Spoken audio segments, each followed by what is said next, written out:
Baraza la elimu ya ufundi na mafunzo ya ufundi stadi, yani NACTVET, linatoa taarifa ifuatayo kwa umma inayohusu majumuisho ya zoezi la udahili wa wanafunzi wa ngazi ya stashahada na stashahada kwa mwaka wa masomo 2025-2026, na pia tutatoa maelekezo mahususi kwa vyuo na wanafunzi kipindi hiki.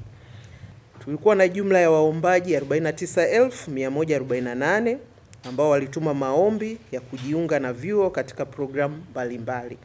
Kati ya hao waombaji 39,553 sawa na 80% ya waombaji wote walichaguliwa, ambapo kati yao wanawake ni 20,131 sawa na 51%, na wanaume ni 19,422 sawa na 49%.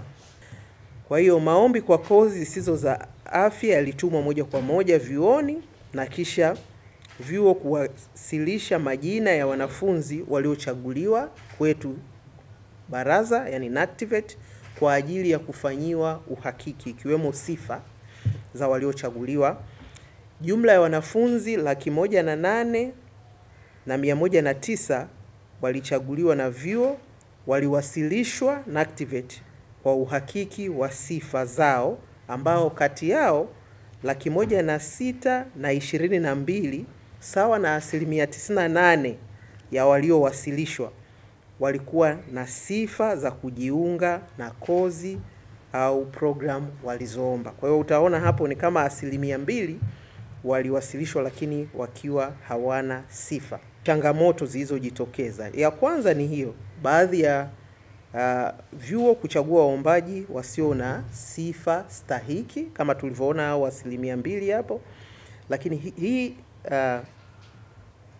ni kwa baadhi ya vyuo visivyotumia mfumo wa udahili wa pamoja, yani ile Central Admission System, kwa sababu wanadahili wenyewe.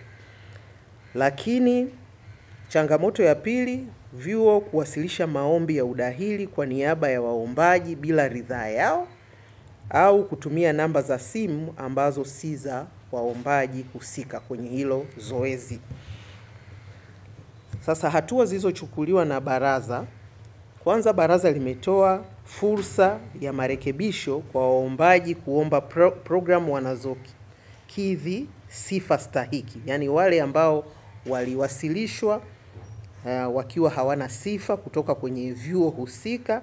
Sasa baraza linatoa fursa kwa wao kuchagua programu ambazo wana sifa. Nazo fursa hii itaendelea mpaka tarehe 30 mwezi wa 11 2025.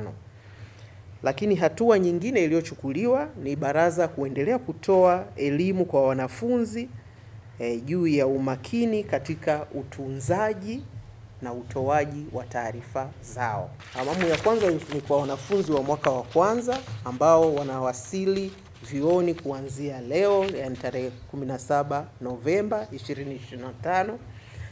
Na pia wanafunzi wanaendelea na masomo, wao wanatakiwa kuwasili vyuoni kuanzia tarehe 24 Novemba 2025. Tumesema kwamba kuna kuchaguliwa au udahili unafanyika wa aina mbili. Kuna ambao tunatumia mfumo wetu wa pamoja, ule Central Admission System, ambayo ni kwa vyuo vya afya, lakini kuna vyuo vingine vyenye program nyingine, wao wanachagua wanafunzi wenyewe. Mwanafunzi anaomba moja kwa moja, anachaguliwa na chuo. Lakini ili kuhakikisha kwamba tunalinda ubora, inatakiwa wale ambao wameomba kwenye vyuo moja kwa moja, vyuo viwasilishe kwetu kwa ajili ya kufanya uhakiki. Sasa tunapofanya uhakiki, safari hii ndo tumegundua kwamba kuna 2% wamechaguliwa kwenye kozi au programu ambazo hawana sifa. Kwa hiyo ni swala la chuo huko ndo kimefanya hivyo. Lakini ili hao wanafunzi wasikose fursa ya kupata programu ambayo ana sifa, ndo tunatoa muda huu mpaka tarehe 30 mwezi wa 11 kwa mwanafunzi ambaye kwa bahati mbaya alichaguliwa kwenye programu ambayo hana sifa na sisi tukaverify kwamba hana sifa, basi aweze kupata program nyingine ambayo ana sifa. madhara yake ni nini ambapo mwanafunzi ataenda kwenye chuo na asisajiliwe? Kwanza hataonekana kwenye mfumo wetu. Kwa hiyo sisi kama warekebu ambao tunatakiwa tufuatilie, tuwe na taarifa za mwanafunzi, tunazikosa. Na matokeo yake kwa madhara ya moja kwa moja kwa mwanafunzi ni yale ambayo unasikia. Mnafahamu NACTVET huwa tuna jukumu pia la kutoa ile award verification number kwa mwanafunzi ambaye amemaliza. Mmesikia mara nyingi kuhusu hiyo AVN. Ili mwanafunzi apate AVN lazima awepo kwenye mfumo wetu na taarifa zake kamili ikiwepo matokeo. Sasa ndio maana tunasisitiza sana, kwa sababu mwisho wake mwanafunzi akiendelea kusoma tu bila kujua kama taarifa zake zipo au hapana, anaweza akamaliza bila kuwa na taarifa kwenye mfumo, na baadaye hata yeye mwenyewe akaja kupata shida kwenye kufanyiwa verification hiyo. Kwa hiyo ndio maana tumesisitiza kwa wanafunzi wote wanaoendelea, lakini wanafunzi wapya wanaojiunga mwaka huu, ahakikishe amesajiliwa kikamilifu kwenye mfumo wetu.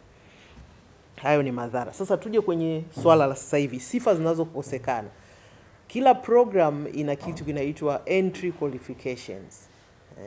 Yaani sifa za kuingilia kwenye hiyo program. Kwa hiyo utaambiwa kama ni program kwa mfano za kihandisi, zitataka uwe umefaulu hesabu, umefaulu fizikia. Kama ni program inayoendana na lugha, lazima umefaulu lugha na vitu vya namna hiyo. Kwa hiyo hizo ndo sifa ambazo unakuta mwanafunzi amezikosa. Vigezo vya kuingilia. Lakini unakuta kwamba huyo mwanafunzi pamoja na kwamba amekosa vigezo labda vya kuingilia kwenye program A, vigezo vyake vinamruhusu kuingia kwenye program nyingine B. Ndio maana tukasema hapa tunatoa nafasi kwa yule ambaye alikosa kwa kuwa aliingia kwenye programu ambayo hana sifa, aingie kwenye programu ambayo ana sifa.